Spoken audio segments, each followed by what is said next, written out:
Look, I need to be straight with you about something that's happening right now in the gold market. Something that most people aren't paying attention to, but should be. Because what I'm about to show you isn't speculation or theory, it's documented fact and it's accelerating faster than most analysts predicted. Central banks just bought 634 tons of gold in the first 3 quarters of this year. Let me put that in perspective for you. That's not just a lot of gold. That's a continuation of a buying spree that started a few years ago and hasn't slowed down. In fact, third quarter buying jumped 28% compared to the previous quarter. These aren't small countries we're talking about. These are major central banks, the institutions that control the money supply of entire nations, and they're accumulating gold at a pace we haven't seen in decades. Now, why does that matter to you and your family? Because central banks don't do anything without a reason. They have access to information and economic modeling that you and I will never see. They have teams of economists, strategists, and analysts working around the clock.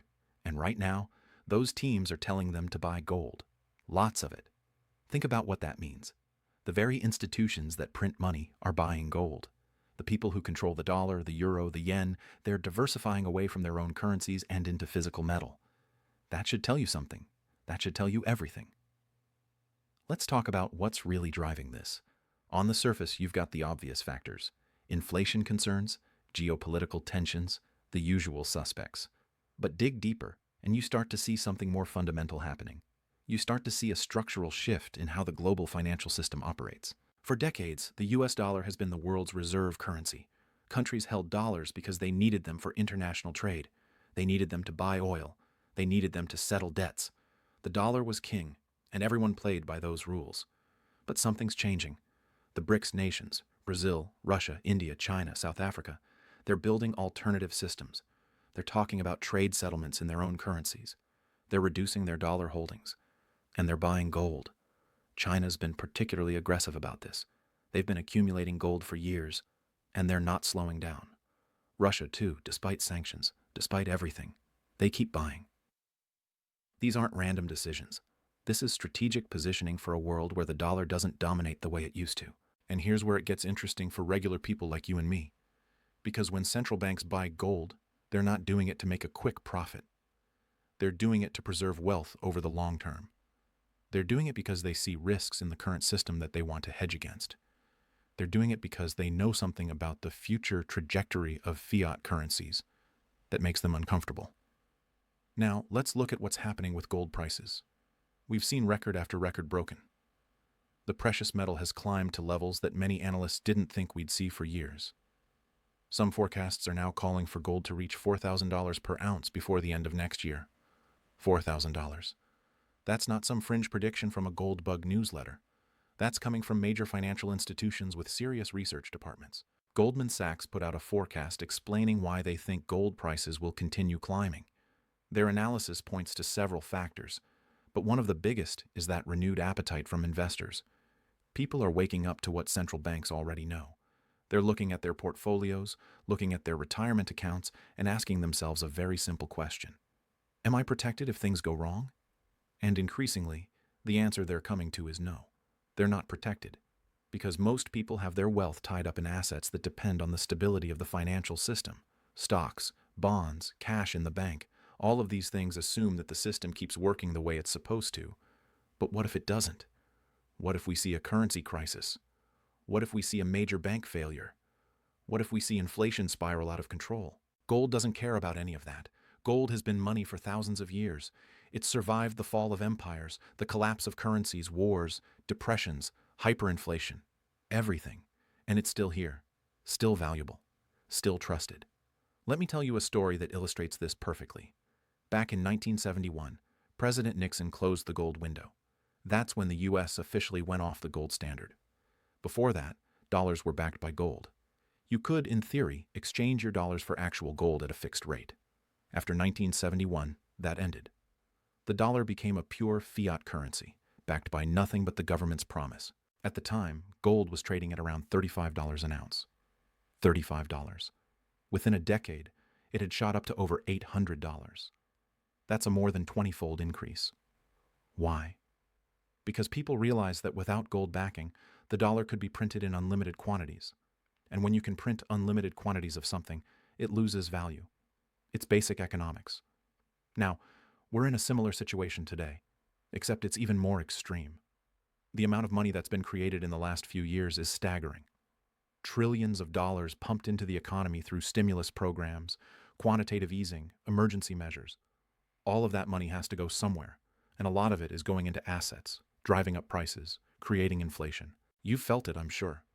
Groceries cost more. Gas costs more. Housing costs more. Everything costs more. That's not because things are actually worth more. It's because the money is worth less. Each dollar buys less than it used to. And that trend isn't reversing anytime soon. This is where gold becomes crucial for families trying to protect their wealth, because gold maintains its purchasing power over time.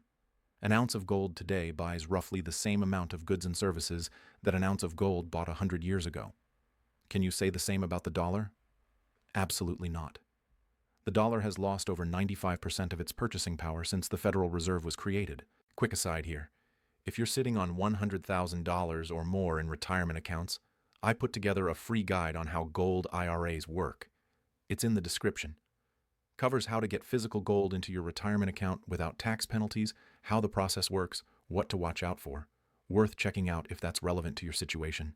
No pressure, just information that might be useful. Anyway, back to what's happening in the market right now. Because there's another factor we need to talk about, and it's a big one. Supply and demand. Gold production has been relatively flat for years. Mining companies aren't finding major new deposits the way they used to.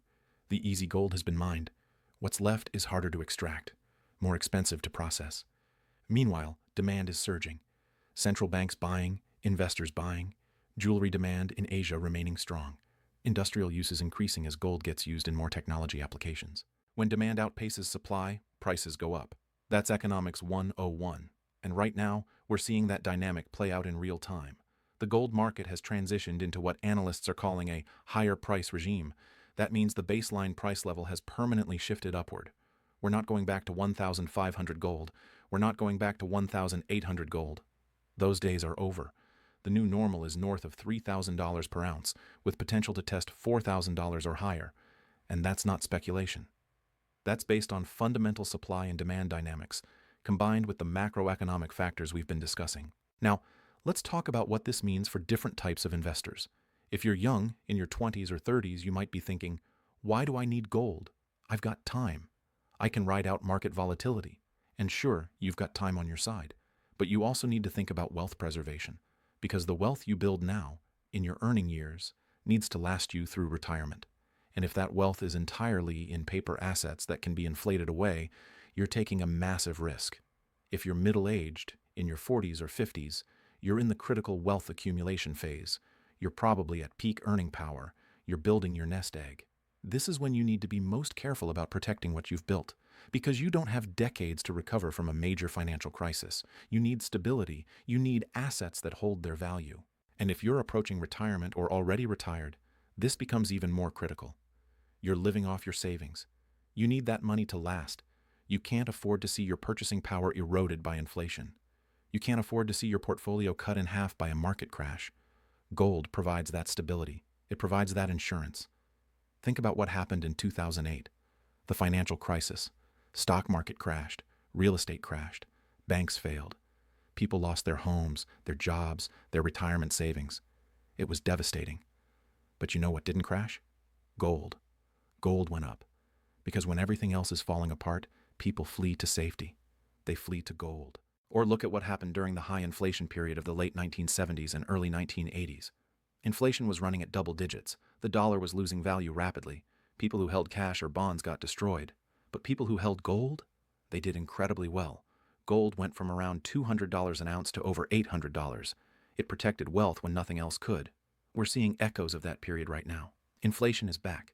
It's not as high as it was in the 1980s, not yet. But it's persistent. And the factors driving it, massive government debt, continued money printing, supply chain disruptions, geopolitical tensions, none of those are going away. The government keeps telling us inflation is under control. They keep adjusting how they measure it, changing the basket of goods, using statistical tricks to make the numbers look better. But you know the truth. You see it every time you go to the grocery store. You see it every time you fill up your gas tank. You see it in your utility bills, your insurance premiums, your property taxes. The real inflation rate is much higher than the official numbers suggest, And here's the thing about inflation. It's a hidden tax. It's a way for the government to reduce the real value of its debt without officially defaulting. They borrow money, then they inflate the currency, and suddenly that debt is worth less in real terms. It's brilliant from their perspective. But it's devastating for savers. It's devastating for anyone holding cash or fixed income investments. Gold protects you from that. Gold can't be inflated. They can't print more of it. The supply is limited by geology and physics. That's why it's been money for thousands of years. That's why central banks hold it. That's why wealthy families have always held it. Let me give you another historical example. In 1933, during the Great Depression, the U.S. government actually confiscated gold from private citizens. They made it illegal to own gold bullion. They forced people to sell their gold to the government at a fixed price. Then, after they'd collected all that gold, they revalued it upward, effectively transferring wealth from private citizens to the government. Now, I'm not saying that's going to happen again. The circumstances are different, but it shows you how valuable gold is. The government wouldn't have gone to those lengths if gold wasn't important. They needed it to back the currency, to stabilize the financial system. And even today, despite being off the gold standard, governments and central banks still hold massive gold reserves. Why? Because gold is the ultimate form of money. It's the ultimate store of value. Think about what money really is. At its core, money is just a medium of exchange and a store of value. It's something that allows you to trade your labor or goods for other goods and services and to save that value for the future. For most of human history, that was gold and silver. Physical precious metals that had intrinsic value, that couldn't be created out of thin air. Paper money was originally just a convenient substitute for gold. It was easier to carry around paper certificates than heavy gold coins. But those certificates were backed by gold. They represented a claim on actual metal. That's not the case anymore. Modern fiat currencies are backed by nothing but trust in the government. And when that trust erodes, when people start to doubt the government's ability to manage the currency, that's when you see currency crises. We've seen it happen in other countries: Venezuela, Zimbabwe, Argentina, Turkey, Lebanon, countries where the currency collapsed, where hyperinflation destroyed people's savings, where a lifetime of work became worthless overnight. It's devastating, and it's not as rare as you might think. Currency crises happen regularly throughout history. The US dollar has been relatively stable compared to other currencies, but that doesn't mean it's immune. The factors that cause currency crises, excessive debt, money printing, loss of confidence, they're all present in the US economy right now. The national debt is over $30 trillion and growing.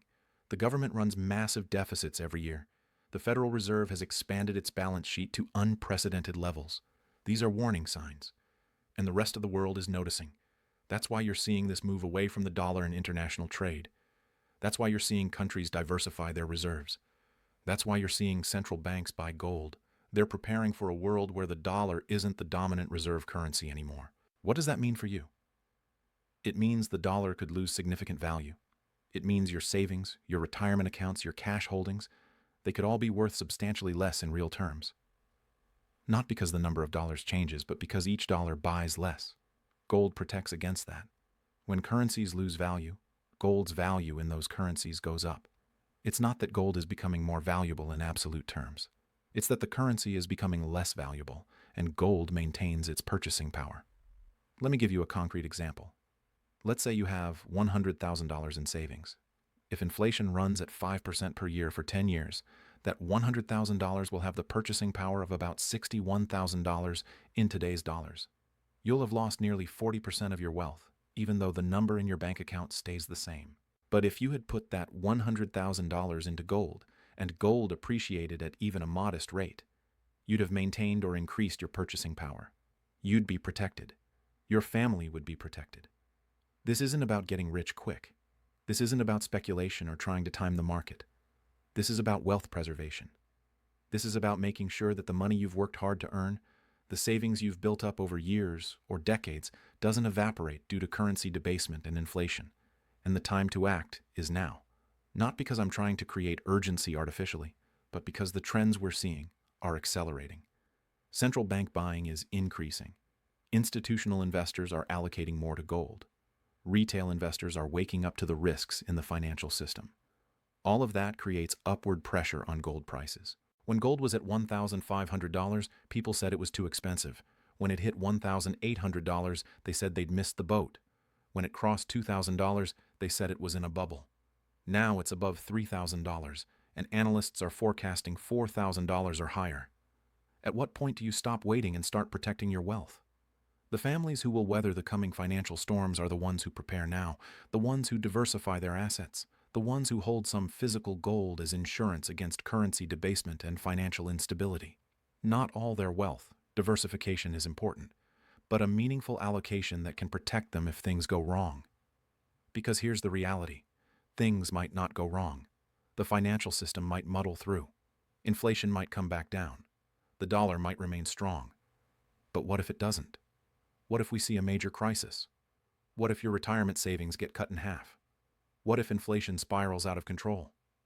Can you afford to take that risk? Gold is insurance. You buy insurance on your house, even though you hope you never need it. You buy insurance on your car, even though you hope you never have an accident. Why wouldn't you buy insurance on your wealth? Why wouldn't you protect your family's financial future? The wealthy have always understood this. Old money families, the ones who've maintained wealth across generations, they always hold gold. They always have hard assets, because they know that paper wealth can disappear, but gold endures. They've seen currencies come and go. They've seen financial systems rise and fall. And through it all, gold has maintained its value. You don't have to be wealthy to benefit from this same principle. You just need to understand what's happening in the economy, what's happening with currencies, what's happening with central banks, and then you need to take action to protect yourself and your family. Look at the data. Look at what central banks are doing. Look at what major financial institutions are forecasting. Look at the supply and demand dynamics. Look at the macroeconomic trends. It all points in the same direction. Gold is entering a new era of structural strength. The price regime has shifted higher, and families who position themselves accordingly will be protected. This isn't about fear. This isn't about doom and gloom. This is about being realistic about the risks in the financial system and taking prudent steps to protect against those risks. It's about being responsible. It's about thinking long term. It's about making sure your family is secure, no matter what happens in the economy. The final warning isn't coming from me. It's coming from the market itself. It's coming from central banks buying record amounts of gold. It's coming from prices breaking through resistance level after resistance level. It's coming from analysts revising their forecasts upward. It's coming from the fundamental supply and demand imbalance that's developing. You can ignore these signals. You can hope that everything will be fine. You can trust that the government will manage the currency responsibly, that inflation will stay under control, that the financial system will remain stable. Or you can take action. You can protect your family. You can allocate some of your wealth to an asset that's been trusted for thousands of years, that central banks are accumulating, that has maintained its purchasing power through every financial crisis in history. The choice is yours, but the window for action is narrowing. As more people wake up to what's happening, as more investors pile into gold, the price will continue rising. The families who act now will get in at better prices than the families who wait. The families who wait might find themselves buying at much higher levels, or worse, not being able to afford meaningful protection at all. This is your family's financial future we're talking about. This is your retirement security. This is your ability to maintain your standard of living in the face of currency debasement and inflation. This is too important to ignore. This is too important to put off. The final warning is here. The question is, will you heed it?